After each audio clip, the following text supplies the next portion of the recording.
Those of you that are observant will have noticed that it says here, chair for the first session, Gerard van Oudmersen from the Netherlands. Well, no secret, I'm not Gerard.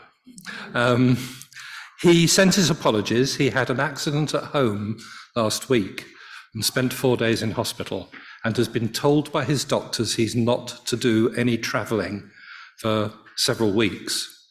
He is getting better, but his apologies, he can't be here.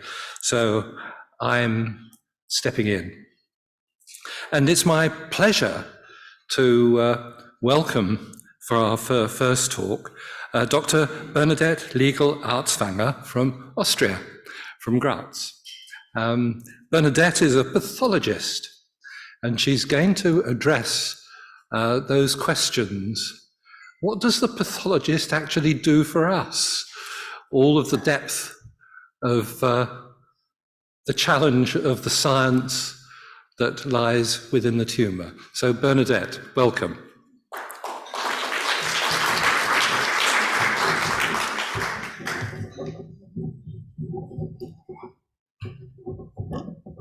So thank you very much for this very nice introduction. Thank you for inviting me to give this talk.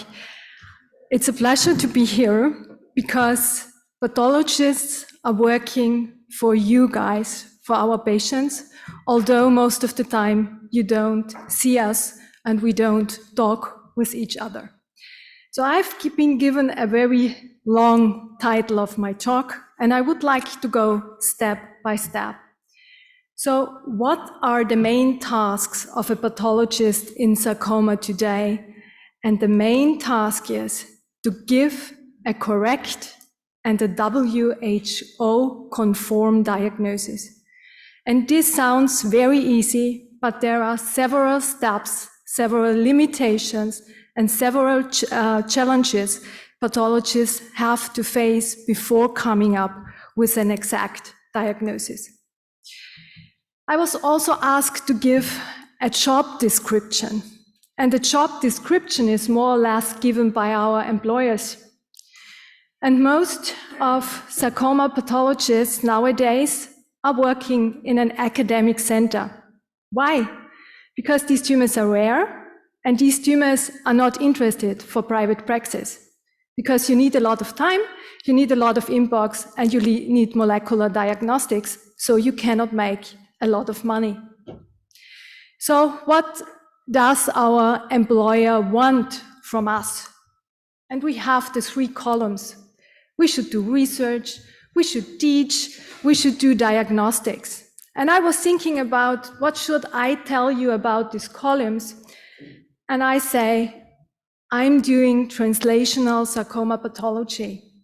I'm running a sarcoma consult service, and I'm running this consultation service not for financial benefit. I'm running the service because if you want to be a sarcoma pathologist, you need to see a certain amount of cases. And if you want to teach young students, you want to teach young pathologists, they must have the possibility to see these cases and to work on these cases. But the tremendous challenge I'm facing nowadays is how can I inspire young pathologists to go into soft tissue pathology?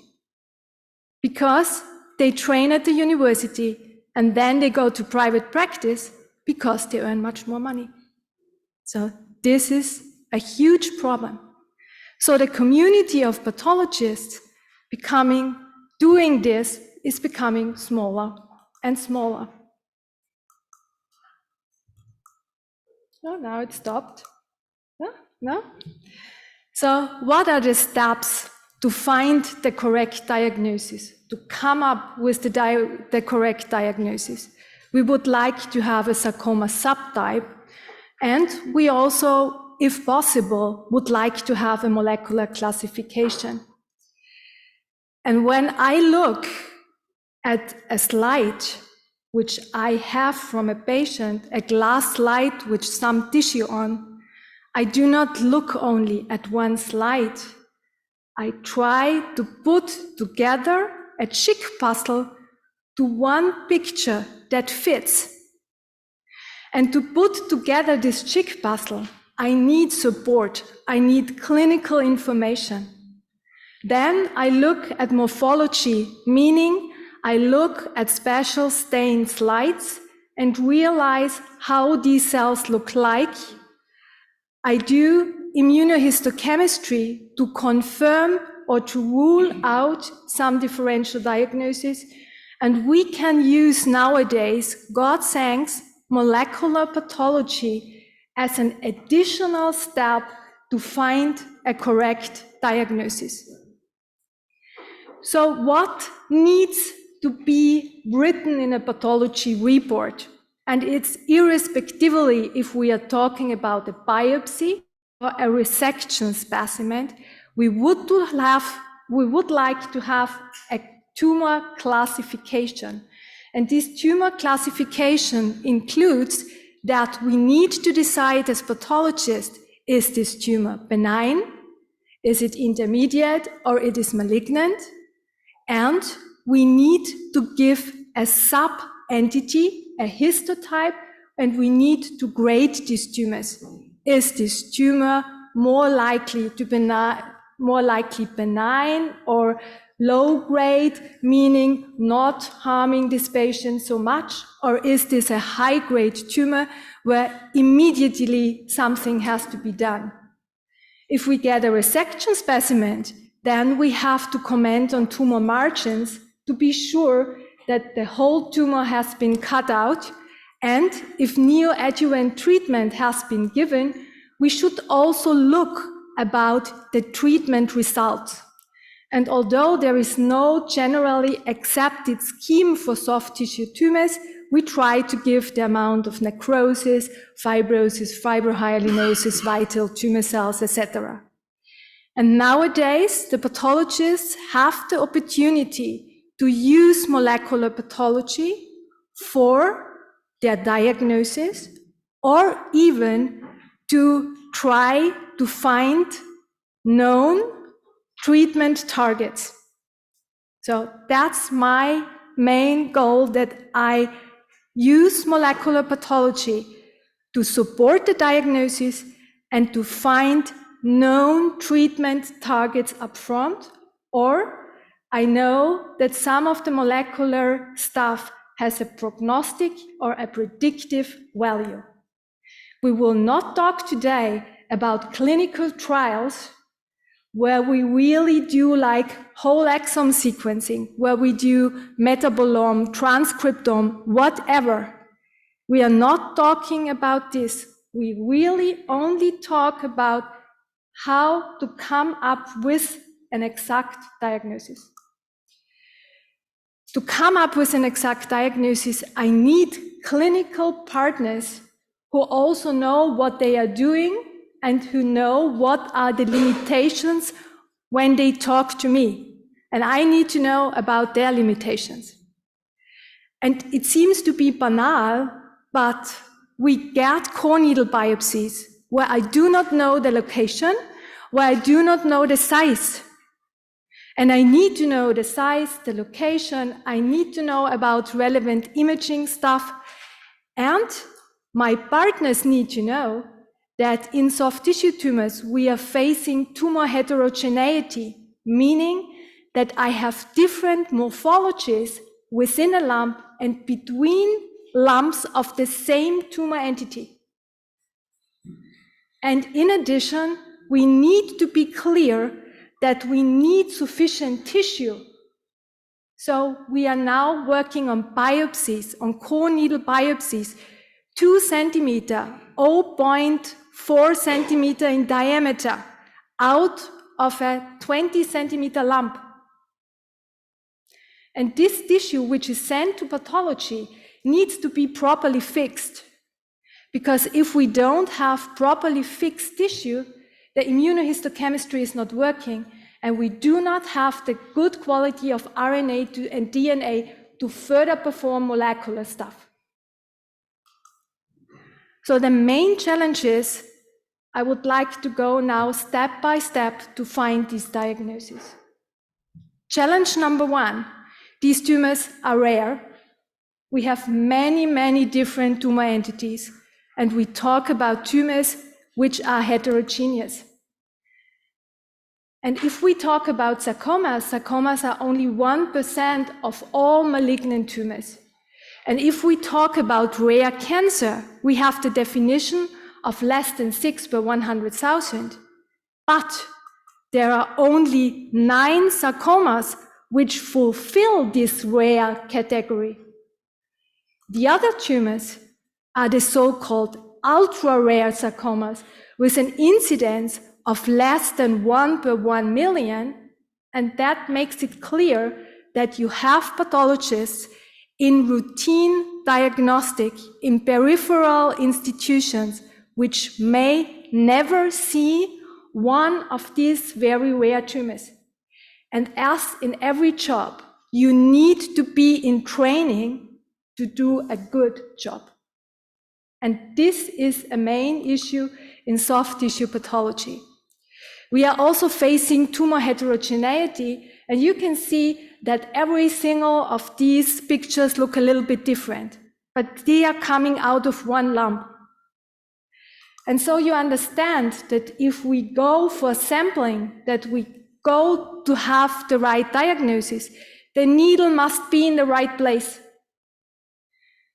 And so if you see this huge lump, you can appreciate that they have the well-differentiated area, yellow, and then you have a grayish area, the de-differentiated area. If I have one slide out of this lump, which takes the well as well as the de-differentiated part, no pathologist will be not able to diagnose this because the pathologist will know this. If we have needle biopsies only out of the well-differentiated part, you get the diagnosis of well-differentiated liposarcoma.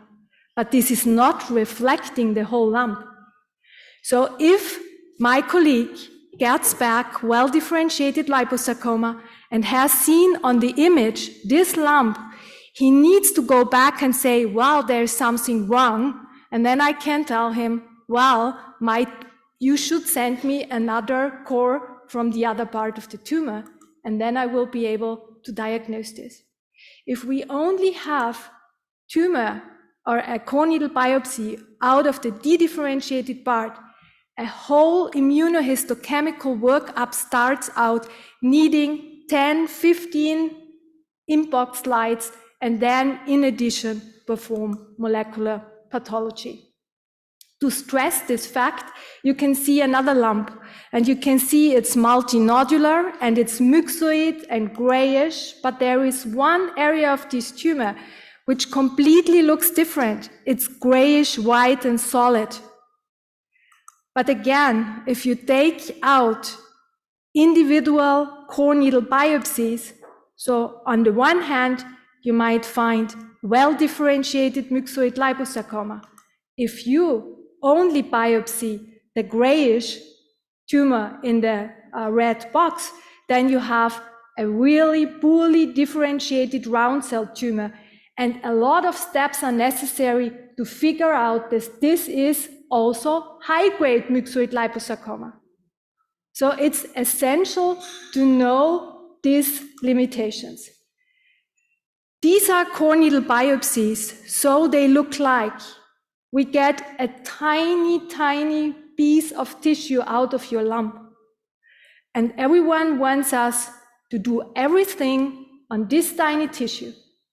And then we should do diagnostics, provide a correct diagnosis, but then you also want to have maybe additional molecular techniques, whole exome sequencing, transcriptome, metabolome, but with such a tiny biopsy, it will not be possible because you need a certain amount of RNA, a certain amount of DNA to get proper results out of the molecular classification. So we would like to have 4 core needle biopsies, and we would like to have that the clinicians use 16 gauge needles. This is a needle where then it is possible to see a little bit of the architecture, the background, etc., what we need. Making or giving a diagnosis on such a small biopsy has a major impact for you. And so pathologists should think twice what they are doing. For example, you see here the foot of a 24-year-old young lady presenting with an 8.5 centimeter lump. And a core needle biopsy was given, showing a poorly differentiated tumor, showing immunohistochemistry with a specific antibody, SS18, SSX. But at this time, this antibody was completely new. We have never tested it in-house on a certain amount of cases. So I decided to confirm the diagnosis of synovial sarcoma by molecular diagnostics. And maybe I'm not brave enough to call it. I called it synovial sarcoma, but I said, well, I would like to confirm it by molecular genetics because, in fact, this was an amputation. So somebody is losing his foot with a small core needle biopsy. And I think it is our responsibility to really be careful and do what we can to support our diagnosis. Another issue for pathologists is that we have 70 different sarcoma sub-entities. And a lot of them, they have a spindle cell morphology. And if you are trained, yes, you can see the differences. But if you only see one case per year, you cannot compare. So it is all the time it's necessary to confirm it with immunohistochemistry and then to think a step further, do I need molecular genetics or do I not need molecular genetics? The other thing is that in soft tissue sarcomas, we are dealing with tumors which might look benign, but they behave in a malignant fashion, like low-grade fibromyxoid sarcoma. And you need to know these caveats to be able to perform the right inbox and to be able to do additional testing. So the WHO has done or brought a tremendous benefit in classifying soft tissue tumors. And when it started out, it was the histological typing of soft tissue tumors, meaning that on an H&E slide, these very, very exceptional pathologists were able to tell tumor entities apart with a limited number of inbox. But over the time, we were able to gain further insights in the biology. New immunohistochemical markers have been implemented, and we started to know out more and more about the molecular basis of these tumors. And by going a step-by-step process, we came up with a nomenclature, which I think it's a good nomenclature, where there is all the time a reclassification because we learn more things. Old entities are abolished, new entities are introduced. And starting with 2013, we get more and more molecular input for our diagnosis. The main thing, what we have done mainly until 2018, 16 and 18 was that we looked for tumors which under the microscope looks similar, have a similar IHC profile, and then we went a step further looking if these tumors fitting under the microscope and fitting by immunohistochemistry in one box, if they have in addition a specific molecular background. But this is now changing a little bit, and this brings some problems. The main issue for me in using molecular pathology is that I would like to have an additional tool for my diagnostic work. And Christina Antonescu called it once less art, more science, and I can go with this, but we need to know that molecular pathology is only one step in the diagnosis. What is the impact of molecular pathology? And I have picked some examples. It has diagnostic, prognostic, and therapeutic value. When we start out with small round cell tumors, James Ewing described it in 1921. Neatly, a perfect morphologic description. Ewing sarcoma was the first sarcoma with a recurrent fusion, detection of a recurrent fusion.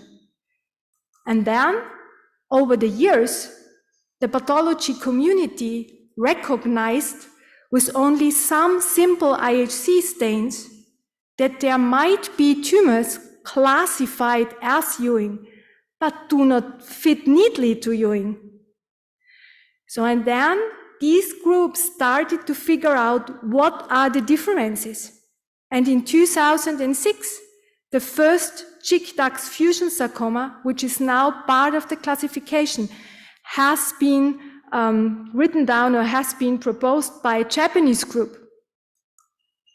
So, by finding out that not all tumors fit into the Ewing category, we were able to figure out a completely new group of tumors. And these group of tumors are now neatly defined by having Ewing sarcomas with Ewing fusions with special immunohistochemical profile. The former called Ewing-like tumors, most of these Ewing-like tumors are now known to be chick-ducks4 fusion tumors. And now we have a neat classification of small round blue cell tumors, confirmed also by other molecular techniques, for example, methylation profiling, seeing that these tumors cluster in different clusters and that this classification makes sense. By having all this information, pathologists were also able to figure out better immunohistochemical markers, and NKX2.2 is a fabulous marker, but no marker in soft tissue pathology is 100% specific. So it's impossible to have such things. And the impact of this classification is also given that we now know it is essential for US patients to divide, is it Ewing sarcoma or it is chick-ducks fusion sarcoma, because it's a different prognosis, and we are looking forward to also see different treatments. It has an impact on the classification of rhabdomyosarcomas, where we figured out that spindle cell and sclerosing rhabdomyosarcomas are a separate group, and they are a separate group since 2031. So it's not that long ago. And the work of Christina Antonescu showed neatly that it's even not enough to only say spindle cell sarcoma, rhabdomyosarcoma, but by doing molecular testing, you get an impact which spindle cell rhabdomyosarcoma will behave good or behave very poor. And the literature, however, and the information we get, this is massive. And it's sometimes even on a center not really possible to keep up with the speed, but we should use all things which are available for us to give proper diagnosis. So the next generation sequencing brought validation of our classification, new reliable diagnostic markers, identification of new entities. They help, at least me, to support my diagnosis in challenging cases, and we can identify treatment targets. And I think the implementation of molecular diagnostics in the diagnosis is also written down in the WHO. However, we have to be very careful when we talk about next generation sequencing, because this term has been used very loosely for everything. If we as pathologists use NGS and we use it to have a proper diagnosis, we use most likely small targeted panels we can handle. Because I, as a soft tissue pathologist, cannot handle data from whole exome sequencing, whole genome sequencing, whatever. But I can handle, with my knowledge of molecular pathology and my knowledge of soft tissue tumors, I can handle targeted panels. And these targeted panels, the pathologists need to know, why do I use this panel? What panel do I use? And what information would I like to gain? And we have to keep in mind that tissue is an issue. So you cannot do everything, because then you run out of tissue and then the patient needs another biopsy. Please trust your pathologist, that the pathologists know what different methods they will use. And there might be labs which go along with fish and they do it well. And there might be labs like my lab where we do not go with fish, where we are using more targeted panels. But it's not what is new, is sexy and better, so it depends on the person who is reading this fish analysis, who is knowing what he is doing. But it's essential to know why and what. Oncologists are our friends, but sometimes it's really hard, because they call up and say, have you performed NGS? And you ask, what NGS? I would like everything. Have you confirmed your diagnosis by NGS? We do not need to confirm every diagnosis by NGS. And why can we do methylation profiling? Maybe not every pathology department should do methylation profiling. And so please trust the specialized pathologists, that they know what they do. And we as pathologists must be patient and get in a dialogue, because it's better than to fight.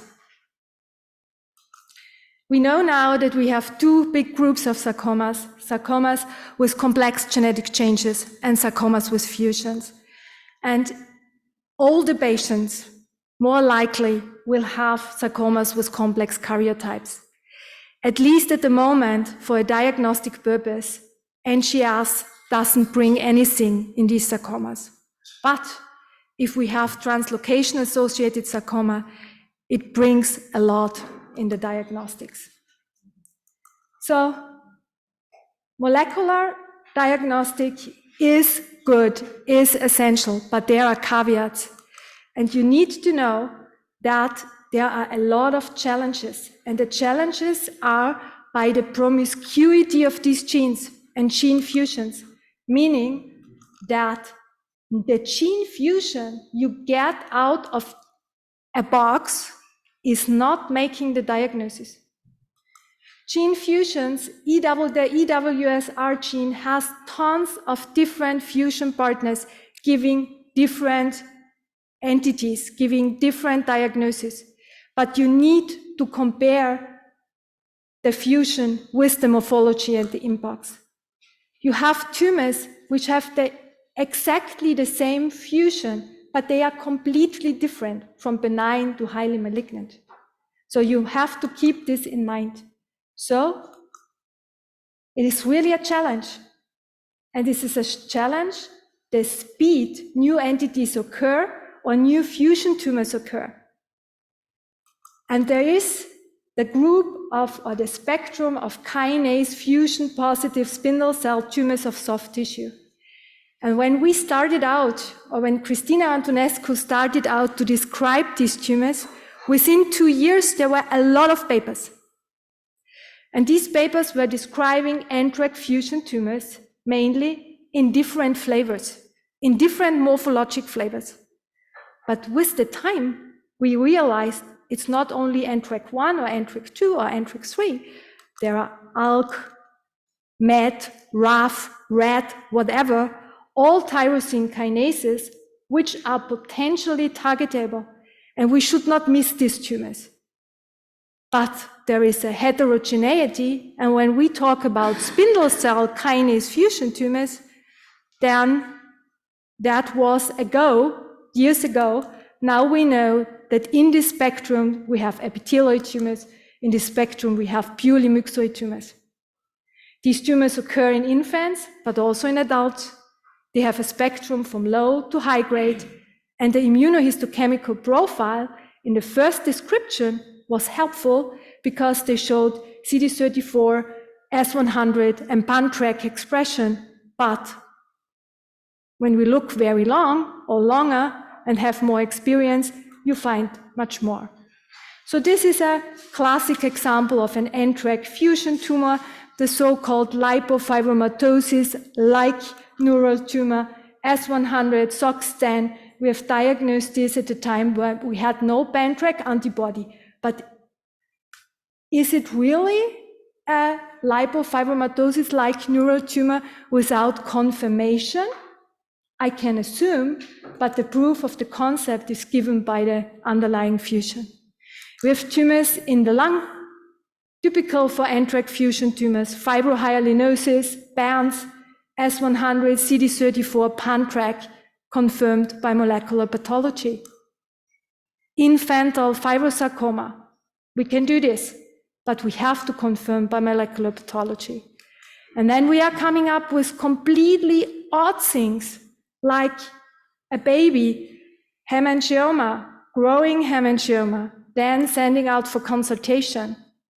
And you do not see a lot. You see like a more or less bland fibrous looking tumor. You see some monotonous whirling of tumor cells. But in some areas, you can see more dark stained tumor cells, more worrisome. They have done a lot of inbox outside. For CD163, it's a macrophage marker. Everything is positive. They thought it's a benign fibrous histiocytoma, but it looked strange. We performed again CD34, weak staining, S100, weak staining, SMA, weak staining, everything negative, but pan-TRK was positive.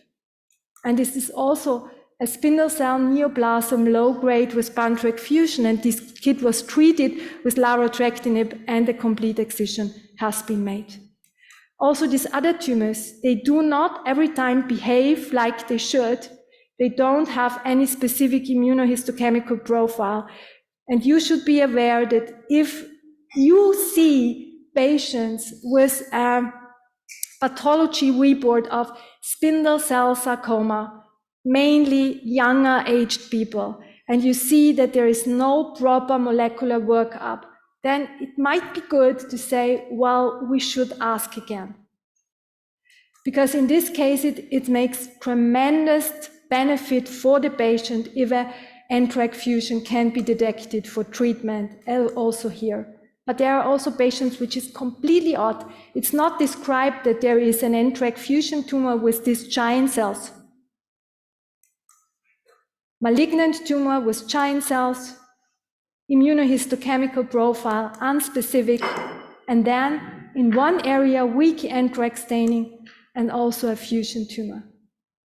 We see these tumors, I would not say you do not see that on a daily basis, but we see these tumors maybe in Austria twice or 3 times a year, but Austria is also a small country. But I would like to have this or to diagnose these tumors because it has a benefit. Also, ALK fusions have a benefit, and also in this case of a poorly young boy, this boy had a BRAF fusion, they didn't have any treatment options. But NTRK fusions have a treatment option, and you can see this on our patient with a really huge lump, which was then shrinking down to a really small size. But what are the challenges? I can hardly keep up with the speed these new entities occur. And I have no definition. How can we define a new tumor entity? Should I be able to see it on morphology, on inbox, on molecular analysis? What do we need to know from our clinical partners? How do these tumors behave? Is it enough to have one new tumor entity with one report, 3 or 6 cases? Do we want to have 2 case series? What is an emerging group of tumors? So there are a lot of questions, and I think the next WHO will be facing these questions with the question, what tumor can we introduce into a blue book? Is it possible to diagnose this without molecular diagnostics? And the burning question is, what is the gold standard? Genotype or phenotype? And those of you who have been at the EMSOS meeting in Lugano, you might have heard the talk of Chris Fletcher. And he was my mentor, and I was working with him for 2 years. I'm very, very grateful, and he's an absolutely perfect soft tissue pathologist. And he made very, very critical statements and polarizing statements against NGS. And after this talk of him, I had to ask myself the following questions. Can I confidentially diagnose kinase fusion tumors without molecular pathology? And I have to say, unfortunately not. Do I want to sign out rhabdomyosarcomas, spindle cell rhabdomyosarcomas without molecular pathology? No, I don't want, but that's my decision. Is it necessary to confirm every clear-cut diagnosis by NGS? No. Do we need to classify overtly benign tumors by NGS? Possible not, because it will be too expensive, but in the academic setting, that's the positive part, I can. Can this workup, what we are performing, for example in Graz, be done everywhere? No, because now I have a pathologist for visiting from Nepal, and she is only doing her diagnosis on H&E slides. So we have to think what is possible, what can we do, and what would we like to do. But for me, it's like I can do. I know that I can find targets, and that's why I go ahead with this approach I have.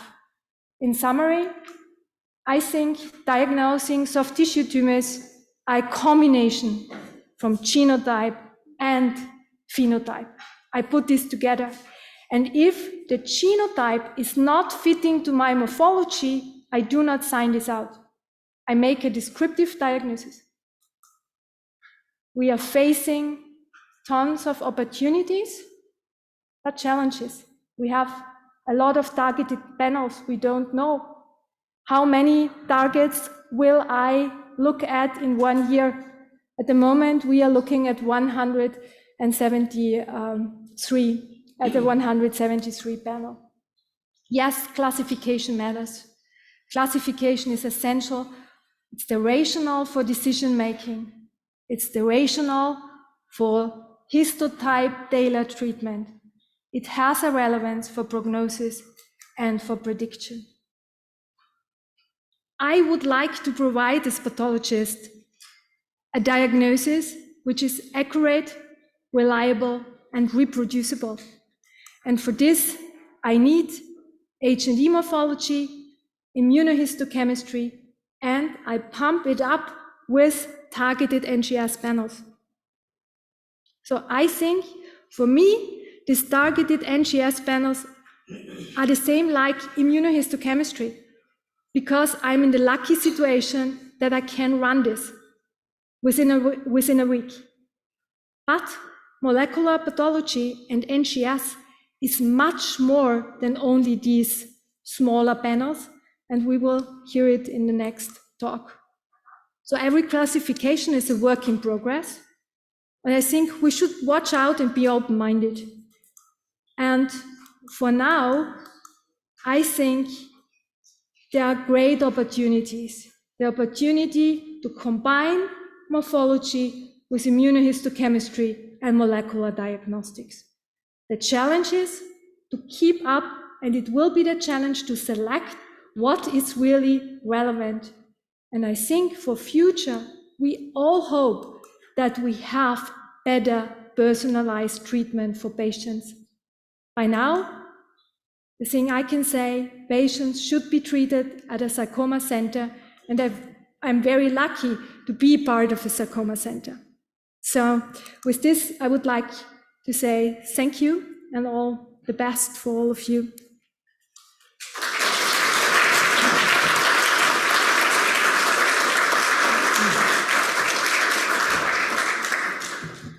Mickey, how much time do we have for questions? -5. Are you happy to answer some questions? -5 minutes. So I have to go. Maybe you have to go. No. I think a few should be fine. Say again? A few questions should be fine. Okay, fine. Now, is there anyone that has a particularly burning question they would like to ask Bernadette? Catherine has a microphone.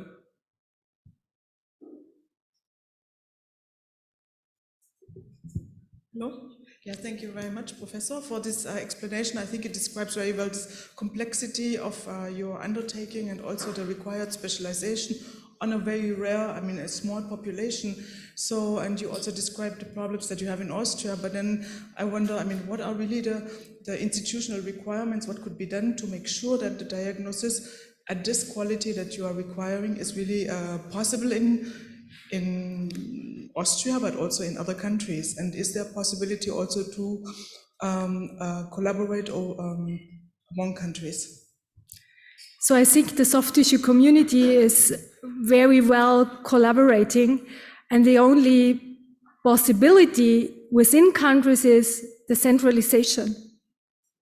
But this is a step the government has to force, because otherwise every university wants to have a sarcoma clinic because it's prestigious. But we also will have to define how many cases do I have to see to be a specialist. And this will become a very political and controversial talk. And a lot of people will be very upset. But I think in future, it's the only possibility to say, I have a center. In this center, we have all the manpower Austria can offer.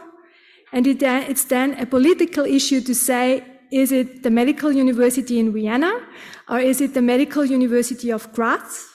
But I think it would be the best if one center is running the sarcoma diagnosis. I hear that argument very strongly. About 6 months ago, I was talking to Professor Adrian Flanagan, who you will know, Yeah. and said, and she was saying very similar things to that Bernadette was saying. She was disagreeing slightly about the new generation sequencing, because she's doing a lot of work specifically in that area at the moment. But she would agree, I think, with the position that you put forward. And I was intrigued to see Christopher Fletcher there, who's a man I have huge respect for, because he was responsible for helping sort out my eventual correct diagnosis after 7 years of an incorrect diagnosis, but that was 20 years ago. And I think Adrienne Flanagan is doing tremendous work, but she can do it in combination with really a huge molecular pipeline and with all the necessity to have like people who can read out all these specific, specific results and to put this together. But I think for general pathology, and if you do not have this huge background, we should come up with a decision what should really be done. And there we should be very precise. And then we go a step further and say, if we have a patient who is coming after several recurrences or where we do not have any treatment option, then we go to the molecular tumor board. So also the patients in Graz are then submitted to the molecular tumor board. And I go there and I present my diagnosis. But then we have specialists in genetics, in all this mathematics stuff, and then they are explaining what they see when they do deep sequencing, etc. But I can hear what they say, and I can say, yes, that sounds good, but I cannot have any control on this because I have no insights how it's working out. It is highly specialist. Yeah, You're absolutely correct, yes. This is another topic. It is, yes, indeed. Any more questions for Bernadette? Rebecca?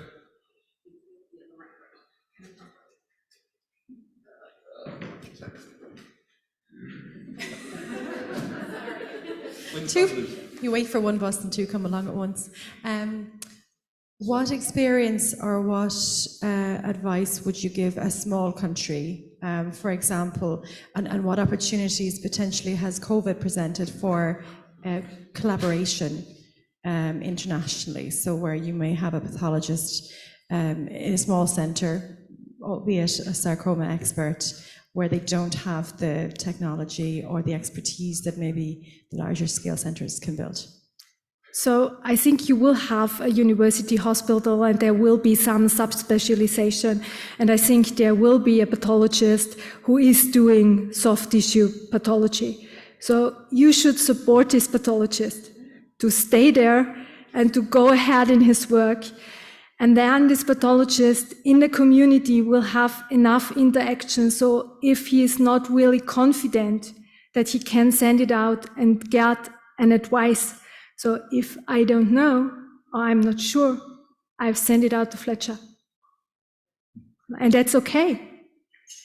It's not that he is weak in his decision or whatever. It's okay to say, I think, but I would like to have a confirmation. Yeah. And it's better for every patient. And I think we apply that here in Ireland where we would use the UK or beyond.